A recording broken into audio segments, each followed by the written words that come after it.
This episode of Shaun of the South is brought to you by case knives, a tradition of my family dating back to my granddaddy, who once said the best way to cure idle hands was to build something, so keep your hands sharp with a case knife. And by WNC Original Music, music of the Carolinas and of the nation.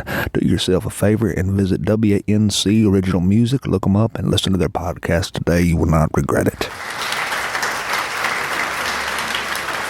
Hey, you are listening to Shaun of the South, and I'm your host this evening, Sean Dietrich, and man, we got a great show lined up ahead of here. A great show coming to you live through the podcast airwaves and the radio waves all over this fine nation.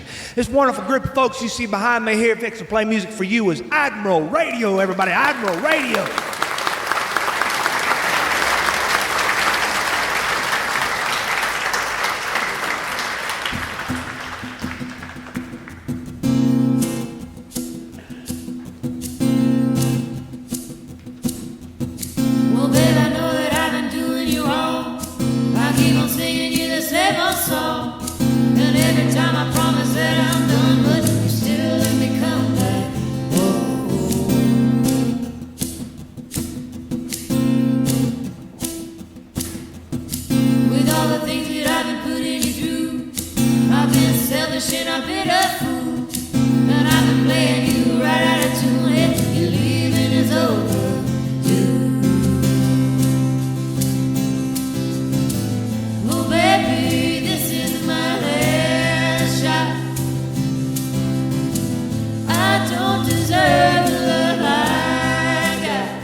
If only words could do it, right and fix it all.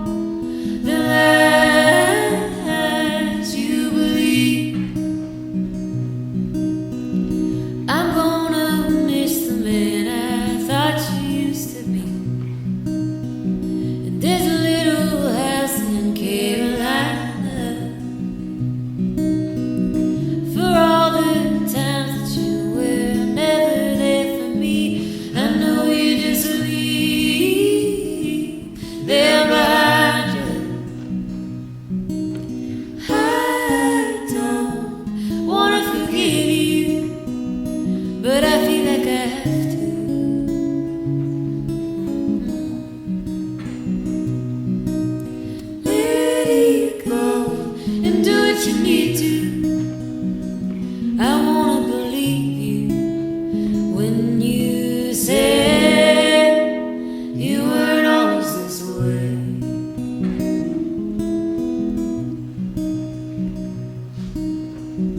If blood is thicker than the water in the well, well, that can't be the only thing that keeps us bound together. Only time will tell what colors the future will be. I don't wanna forgive you, but I feel like I have to.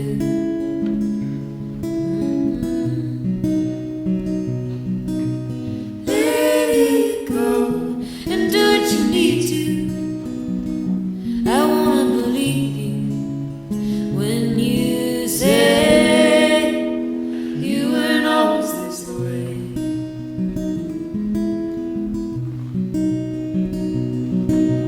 I still remember when I was a little child.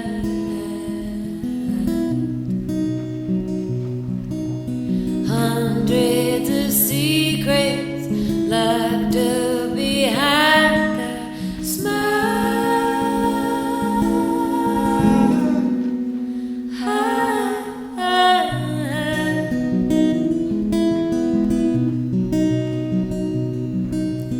I don't wanna forgive you, but I feel like I have to.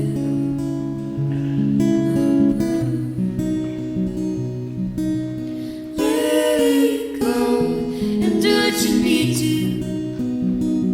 I wanna believe you when you say you weren't always this way.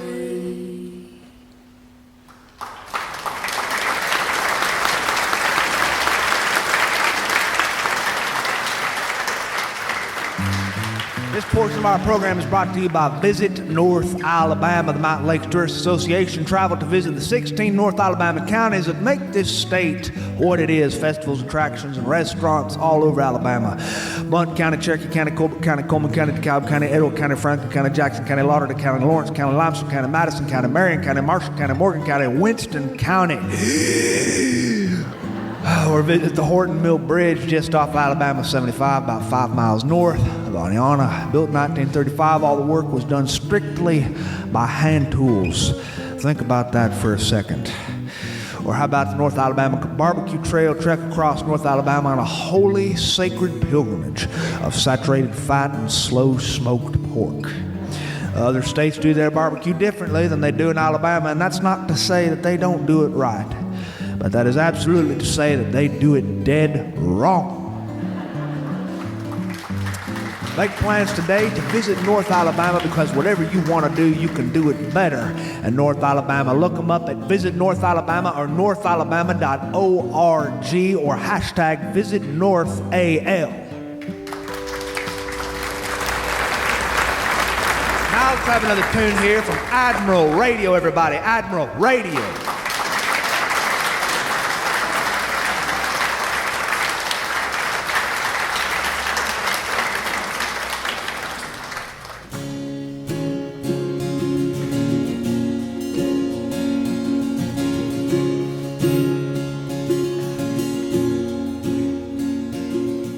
Beer, butter, and each other, pizza and wine and everything's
going to read you a little bit of our mail this evening, sent to us from listeners all over this wonderful country who had nothing better to do than to put pen to paper. And by pen to paper, I literally mean pen to paper. We get letters in the mail from people who like the old ways, and they know how to use a pencil or a pen and actually put it onto lined paper. In this case, this letter comes from a man who drew his own lines on his own piece of paper and then actually put it into an envelope. And for all you who are too young to remember, he actually licked the envelope. He licked it.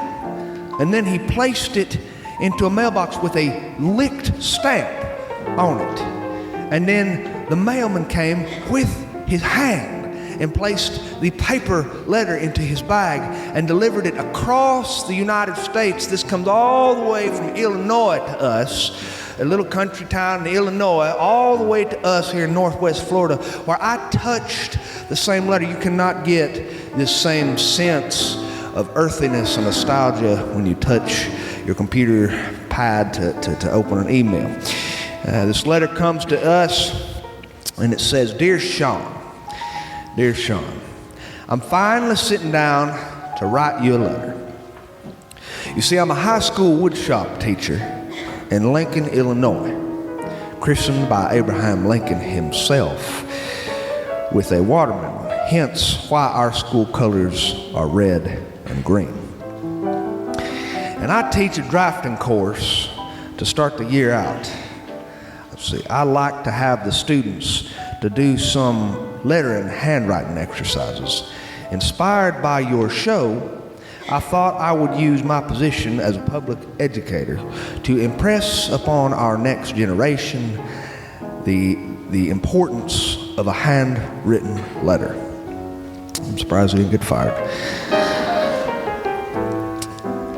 Well, I don't know how many teenagers you're around these days, Sean, but you should have seen the eyes roll when I said that. When I explained that we would be handwriting letters to a friend, a family friend, teacher, or whoever they chose, and then snail mailing these letters to their home address, I heard things like, can't I just email them? My answer was no. I heard things like, why does my left hand hurt? Why does my right hand hurt? And my answer was, after 5 minutes of writing, you are out of shape. I heard things like, can't I just send them a DM? And I said, I don't even know what that is, but no, you cannot. You must write your letters on a page and send it the old-fashioned way. Well, believe it or not, Sean, this is my best handwriting, and I've worked and I've practiced it for these last several years.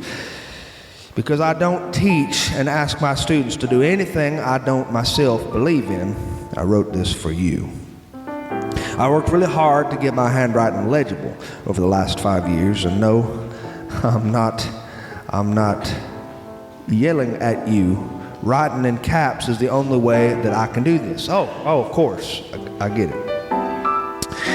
Well, Sean, I better let you go. I know you're a busy man, but I don't believe in any technological advances are bad. I just don't believe we have to give any of our humanity skills over to the robots. So some things are worth preserving, and this is one of them. Keep doing the work, Sean. What you're doing is important.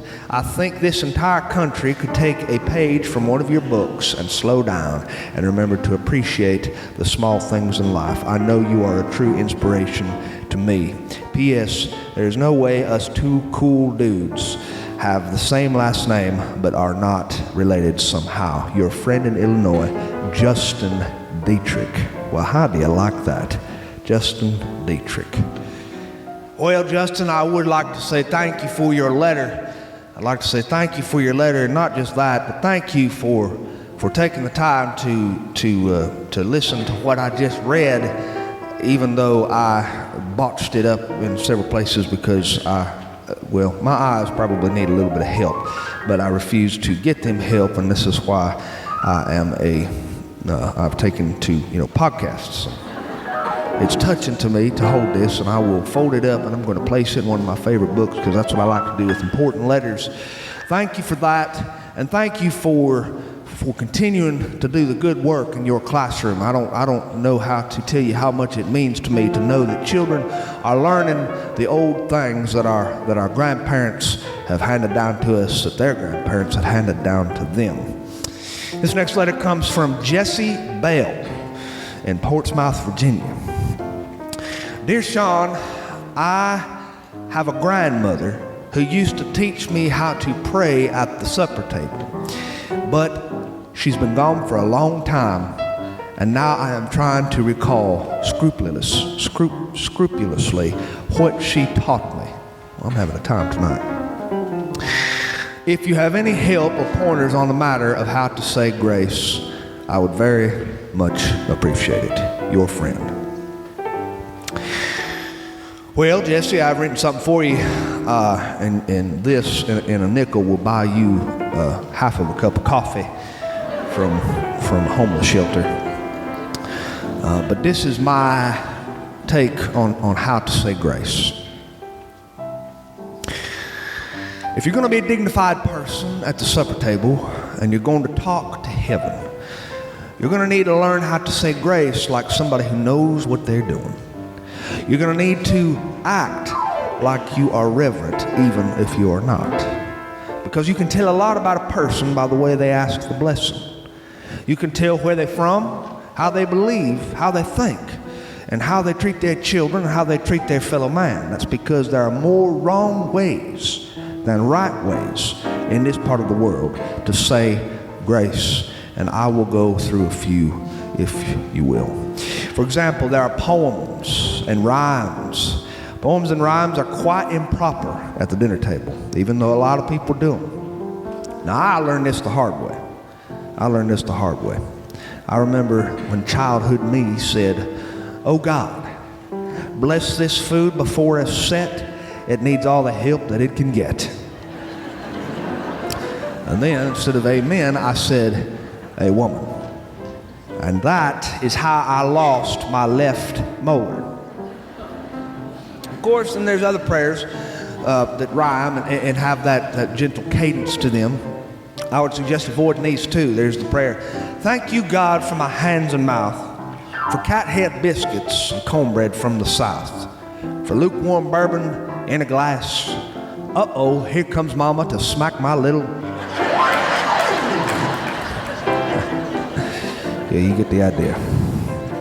I should also tell you right here, Jesse, it's exponentially rude to use King James English when praying. Now, a lot of people do this, mainly Baptists and Presbyterians. We don't know why, but like my mother used to say, a Presbyterian is really just a Baptist who wants to drink but can't afford to be Episcopalian. They like to use this high English that sounds like they're extras from the television show Downton Abbey. Like they just stepped out of Masterpiece Theater. They might say something like, "Almighty, we beseech thee. Lord, verily doth thy visage beam yea upon us from thither. Shall we lift up thine eyes?" Blah, blah, blah, whatever. I think you get the point. So don't make long-winded monologues. That's a rookie mistake, Jesse. Something else that I would tell you, my cousin, for instance, I won't use his real name, so let's just call him Ricky Dicky Smith and Wesson III. He takes pride in his long-winded blessings, and when we stand around the supper table, Ricky Dicky recites the entire Old Testament backward. Before he ever says amen, 3 elderly aunts had their knees locked up, and 2 uncles back in the back suffering a diabetic coma being escorted out of the room by a paramedic. So you've got to be careful with this, because the truth is, we don't expect long-winded blessings over the food. In fact, we don't expect anything but just a little gratitude, and I don't think heaven expects anything much more than that either. After all, good Lord already knows what you need, so just make sure you don't pray something smart aleck like, well, take me. I am a smart aleck, and just last night I prayed with my wife sitting across from me at the table. I prayed, "Oh, gracious Father, my heart is stabbed with right. Please save me from my wife. She's got me on a diet." My wife followed my little gentle benediction with, "Oh, Lord, to thee I come with great remorse. Please forgive us our divorce. Forgive my husband who must be sick. He's a low-down, dirty, greasy jerk. And all God's people said, "A woman." And that's letters from our listeners. Letters from our listeners.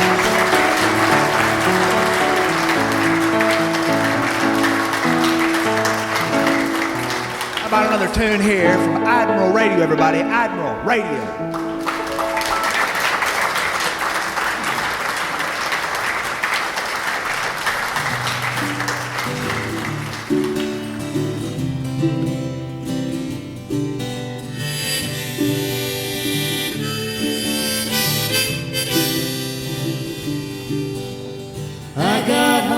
Kicked off my shoes and you were filling the halls from the music room, playing some chords and you were humming a tune. You said I wrote a song and it sounds like you, sounds like you when it rains all day, sounds like you when that guitar plays.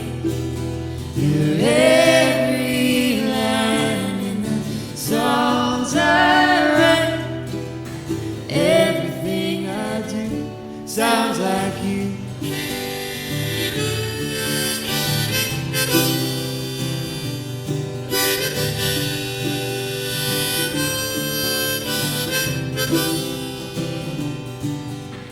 Call from the road, said I was feeling blue, was having a hard time missing you. But it don't matter, anywhere I go, I carry you with me in my soul. Sounds like you when it rains all day, sounds like you when that guitar plays.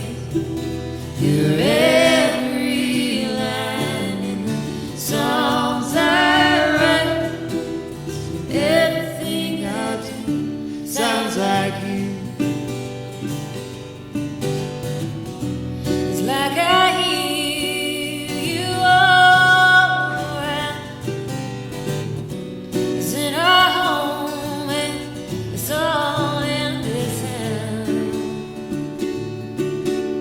Sounds like you when it rains all day.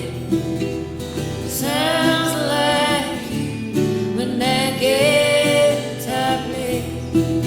You're every line in the songs I write, everything I do sounds like you.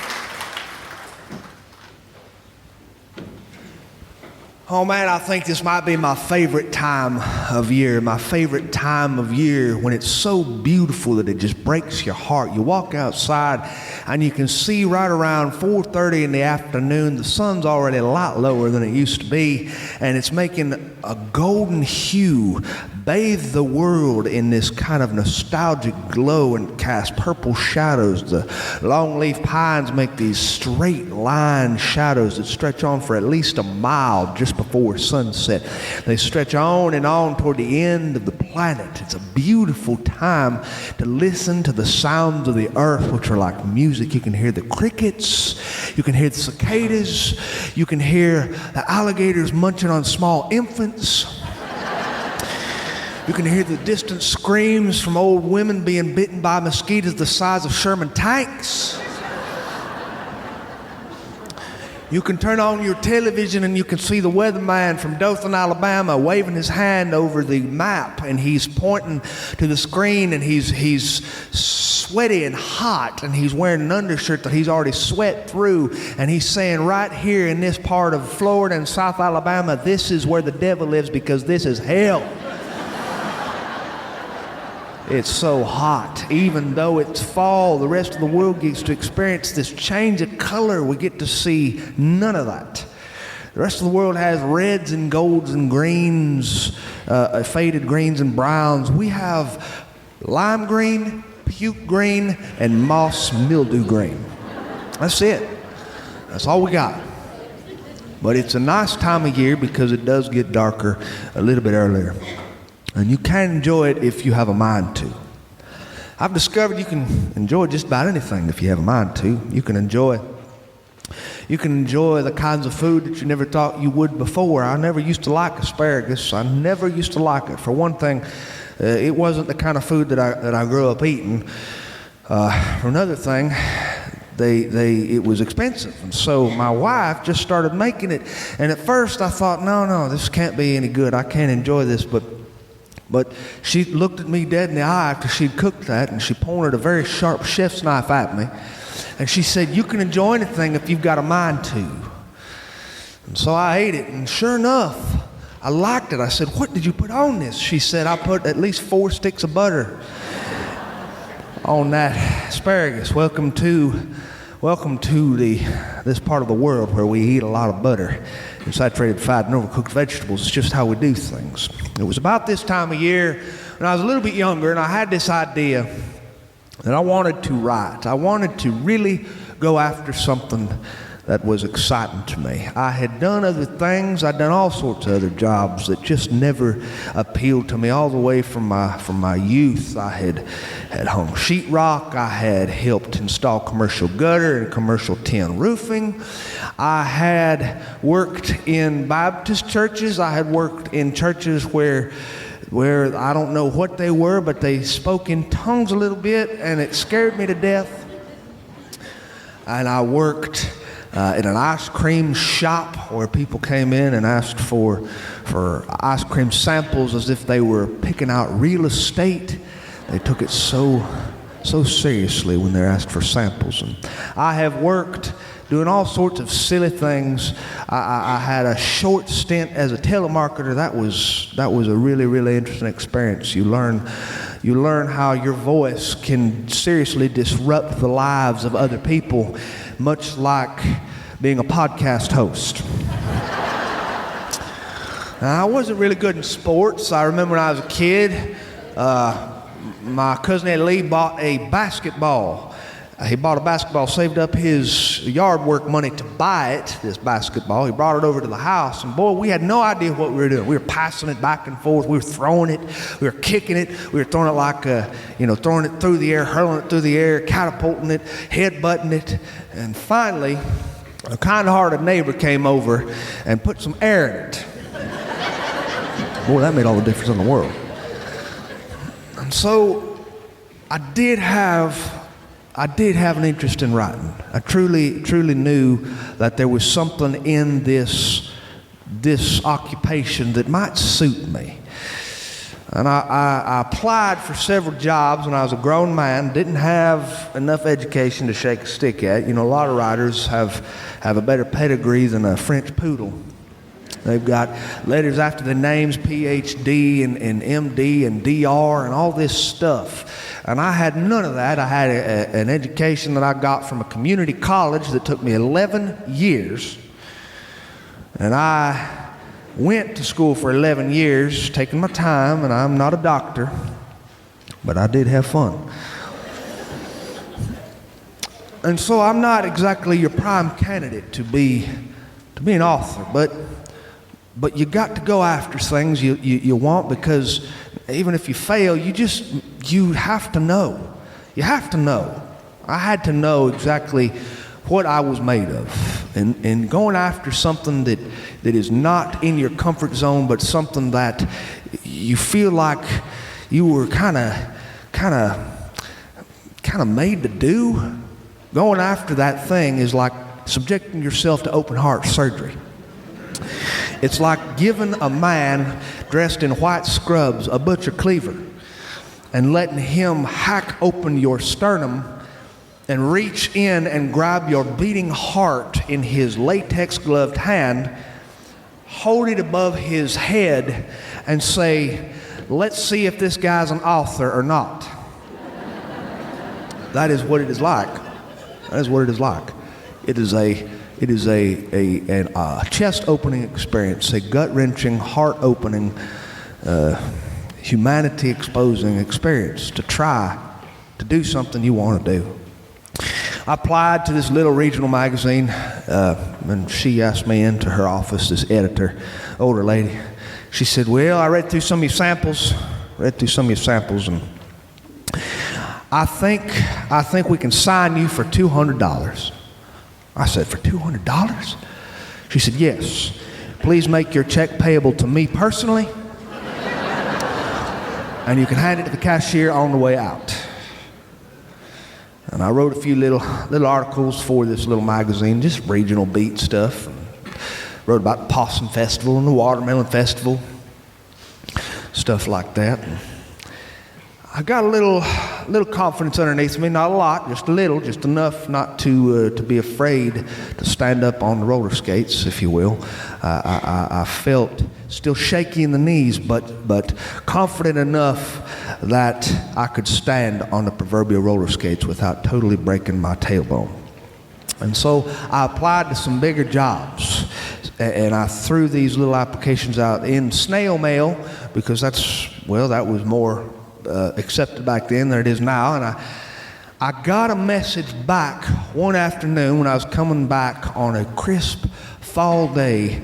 It was 96 degrees outside, and I had already sweat through my clothes. I had taken my dog on a walk. I opened up the mailbox. I looked at this letter. It was from a magazine, a newspaper/magazine, and I got very excited.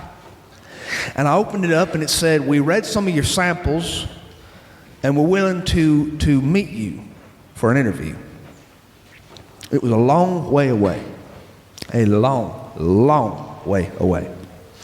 And so, like any level-headed, balanced man, I got into my truck. I bid my wife goodbye. I had a leather overnight bag, gym bag with my clothes in it. I had some cooked bacon that my wife had made me. You can go anywhere over the United States with a Tupperware dish full of bacon. She'd made me chicken salad too. And I hit the road. I drove on these old bald tires that had no business taking a long road trip. They were so slick you could spit on them and polish them and see your own reflection. An accident waiting to happen, but I didn't have the money to replace them, so I just kept driving. And I drove until I got to this place. I stayed in KOA campgrounds along the way. And my first night, I was lying in the bed of my truck, camped in the KOA campground, staring at the stars. I had a Latera 32 typewriter with me that my mother had given me a long time ago. And it was there beside me, and I just kind of held it like a security blanket. I was going to get my chance. I got to this huge building, big old tall building. I walked in. I wore a necktie, a clip-on, but still, it was a tie. And I got up to this place. The lady said, hey, have a seat. She'll be with you in a second. Our editor's a very busy woman. And I sat there and I twiddled my thumbs and I looked at past issues of their publication, and I was starting to doubt myself. The roller skates were starting to shake underneath my proverbial legs. I might have carried that metaphor a little too far. I was not the kind of boy who had these enormous amounts of confidence. And confidence is a buffer for all your failures in life. It's like fat protecting your rib cage and your precious bones and knees. And that fat during a hard fall protects you. I had no fat. I was lean in the confidence area. One fall and who knows what would happen.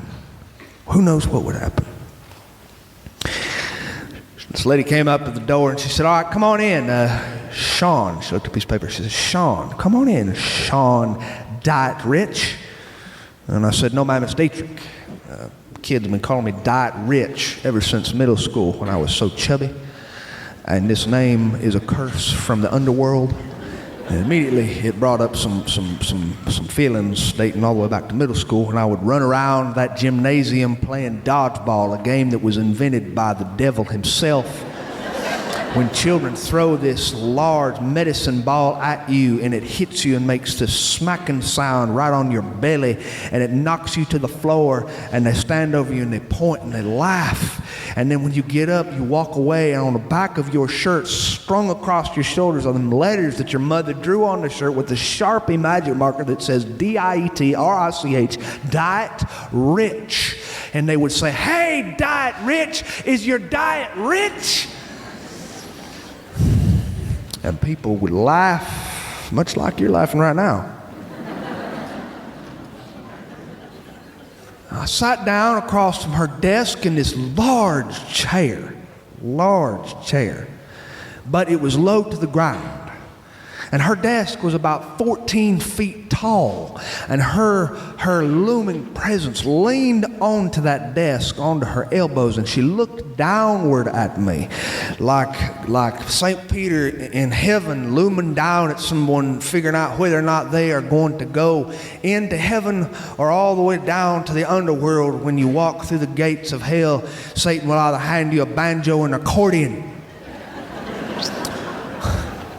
I actually played the accordion. My granddaddy is the one who taught me how to play. He said, hey, learn how to play the accordion. It's a great way to pick up chicks. How wrong he was.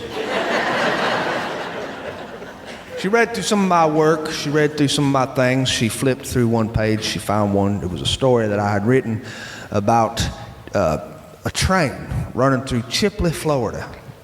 The train in Chipley, Florida, and the old railroad. And she looked at it, she said, nobody wants to read a story about trains. This is a publication that writes serious stuff. You can't just write stories about trains. I said, yes, ma'am, but I like trains. She said, we have to write real things, real things. There's an expression in the newspaper world, if it bleeds, it leads. Do you know what that means? I said, no, ma'am, but I reckon you'll explain it to me. She said, it means that we need heart-wrenching topics, things about just, murders and heinous crimes, and we need infidelity, and we need, shoot 'em up, kill 'ems. And if you can find a crime scene on your way home with a big piece of yellow tape strung across the porch, I guarantee you there's a good story in there. And she flipped past my page. She read another story, or she looked at another story. It was a story about an old man who I had met, who had once been part of the Gideon Bible organization. He went in and put Bibles in the hotel rooms and lobbies, and he'd lost his way in life and then found it, and I liked it. It was a good story. He was a nice guy. I enjoyed writing it. She looked at it, she said, I cannot put this in anything we publish. Nobody probably could. This is what is this? You're not writing for Hallmark cards. I said, it's got everything. It's got romance. It's got, an underdog story. I liked it. I enjoyed writing that story. You don't like it? She said, no, I can't do nothing with this. She flipped it again and she folded up this folder. She pushed it over to me. She said, where'd you go to school? I looked at her and I just kind of knew it was going downhill. I said, well, I went to community college. She said, well, what'd you major in? I said, right. Well, at the time I wasn't completely finished, and so I said, well, I'm still working on that. It's kind of a general arts degree. She said, you mean you're not even an English major? You're not even have you ever taken a journalism class? I said, define journalism class. She said, my Lord, I got people lining up outside, standing in line waiting to get in here for an interview, who are masters in English or who have journalism degrees. These are people who know what they're doing. they would work here for free as interns if I let them. Do you understand what I'm telling you? And I hung my head. I knew what she was saying. I might be slow, but I'm not blind. And so I took my manila folder, and I started to walk out. She caught me. She said, wait a second. I will make you a deal. I'll make you a deal. If you can get me a good story, maybe we'll talk. Well, my insides perked up. I mean, I got real excited. I went out, and I'd got in my truck. I had gotten a little parking ticket from parking in a wrong place. It wasn't that bad. It was only $300. But you can't let this ruin your excitement. I got out there and I drove, and I hit a few nursing homes. And I hit this one nursing home, this little sleepy place. And I knocked on the door, and the lady buzzed me in and then buzzed me through the other door. And the woman behind the desk said, what can I help you with, sir? I said, I am looking for someone in this place who's got a story. She laughed. She said, everybody in here's got a story. I said, well, give me your best one. She said, well, okay. There's a lady named Miss Sarah. Miss Sarah, everybody remembers her. She used to teach us all when we were in school. She got a good story. She's 94 years old. Miss Sarah. Oh, yeah. She just got back. Her son came and checked her out. And he took her home for the summer, and then he brought her back. And so now she's getting into the rhythm of things here in the nursing home. I'll go get her. And she went back and she got Miss Sarah. We met in a little rec room, and I sat there with my little pen in my hand and my little legal notepad. And Miss Sarah came walking in on this little walker. She said, oh, who is this? And the woman said, oh, he wants to meet you. She said, you ain't from the IRS, are you? I said, no, ma'am. And I kind of fudged a little bit. I said, I'm with the newspaper. Oh, the newspaper. She sat down, and that nurse left us. She shut the door. We were alone in this little recreation room. I said, do you mind if I take notes? She said, no, what do you want to know? I said, I don't know, tell me a story. And so she did. She told me a story starting with when she was 16 years old. And her mother got locked up in a crazy place in Tallahassee, an asylum. And her father raised her. And when she was 19, she went to school, and she graduated with a degree in music, and she went and taught music in this little tiny town. She played the tuba in the marching band and helped the children form this coherent musical group. And while she was there, she lived in this little boarding house that was in the middle of a cotton field. And she went to church, and she was sitting in church, and she saw this young man standing in the church choir who was huge, 6'2", with broad shoulders and piercing blue eyes. And he looked at her. He looked at her with that kind of look that all young men and women know about. And the next Sunday, she joined the choir just so she could be near him. And they talked, and their talks grew into more of a relationship. And finally, after church one Sunday, he asked her out. He said, would you like to go get a sandwich? And she said, yes. And he took her to this little shop. They ate a sandwich together. They shared a chocolate malt. And then she bore 4 of his children. Fast forward, he was a man who was good to her and kind and took care of his ailing parents until they passed. And they made a good life for themselves, farming tobacco and cotton and corn and peanuts on the land that he grew up on. They had a wonderful life. They had wonderful children. And she told me every little bit of this, even the part about where he got older and started to have dementia, and he started to forget his own name, and how she took care of him, and how the hardest thing in life is to watch someone you love lose their mind like it's a possession that just gets lost. And she told me the whole story from beginning to end, and at the end she had gone through her entire life, and she was crying. And well, I'd be lying if I didn't tell you I was crying too a little bit. And I'd quit writing my notes. I'd quit, trying to document anything. I was just listening to a story. to someone talk to me. And I left her, we hugged. She said, "Oh, please come back and visit me again." I said, "You got it. You got it." I got to my truck. I had my little Latera 32 typewriter, little seafoam green typewriter that I have dropped out of the car. I have kicked on accident. It's fallen down the stairs. And when I needed to clean it, I once took it to the gas station where I used the air compressor that fills up your tires and just blew out the dust from the keys. I went to my KOA. I sat on the picnic table and I typed a story about Miss Sarah. I put everything I had into this story. I could remember everything she said. And I wrote this little thing, and when I finished, I drove through that to that high-rise building wearing not a necktie this time, but an open-collared shirt, a pair of khakis that were pressed. They were pressed in the way that traveling men iron things. I had folded them into a tight little ball and shoved them in my gym bag so that they were creased. They were just creased in about 7 million places. And I walked up into her office and I placed this story down onto her desk. She said, "My God, that was quick." I said, "I got a story. And I think it's a good one." She said, "Well, okay, hold on. 800 words. 800 words, not long to read."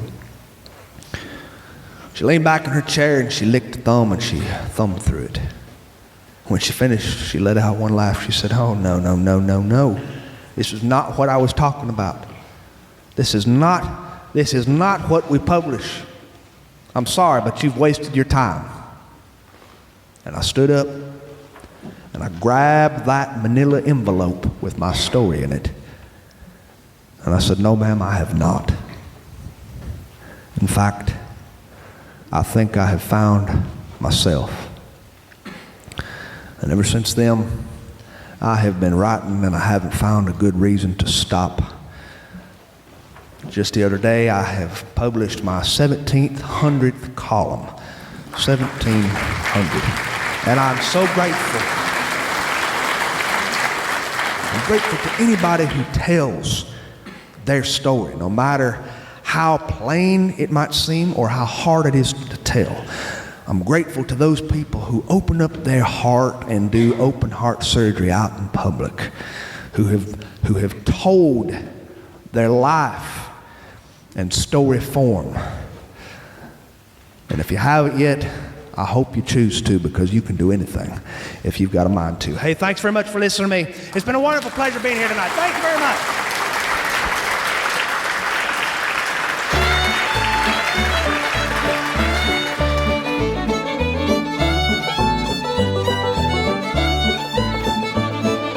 Hey, thanks for listening to Sean of the South. Been your host today, Sean Dietrich. Man, it's been a bona fide pleasure, if I do say so myself. This episode was brought to you by Case Knives, a tradition of my family dating back to my granddaddy, who once said the best way to cure idle hands was to build something. So keep your hands sharp with a Case knife. And by Folklore Brewing and Meadery, quite literally the best brew in Alabama. Visit folklorebrewingandmeadery.com. That music you heard behind me today was Admiral Radio, Cody Hoover and Becca Smith. Cody grew up in the hills of Lake Wiley in upstate South Carolina. Inspired by his pawpaw, he picked up a guitar and taught himself how to play in high school. And Becca Smith is a native of Columbia, South Carolina. She grew up in a musical home, and as legend has it, she sang in the crib as a baby. And you can tell it because these guys aren't just good, they're world-class good. Do yourself a favor and visit AdmiralRadioMusic.com and download their new stuff. You will not regret it. To find anything more about what I do, you can visit SeanOfTheSouthShow.com, and there you can find archived episodes dating back to our very first episode all the way to this episode, which you just heard, though I'm not sure why. You must have terrible taste in podcasts. And while you're there, I hope you take the time to drop me a line, tell me about your birthday announcements, wedding invitations, and potluck socials, and I'll do my best to read them over the air for my friends, because I love to do that sort of stuff for my friends. And speaking of friends, wherever you go, there you are. And wherever you've been, there you have been. So don't ever go back. Adios.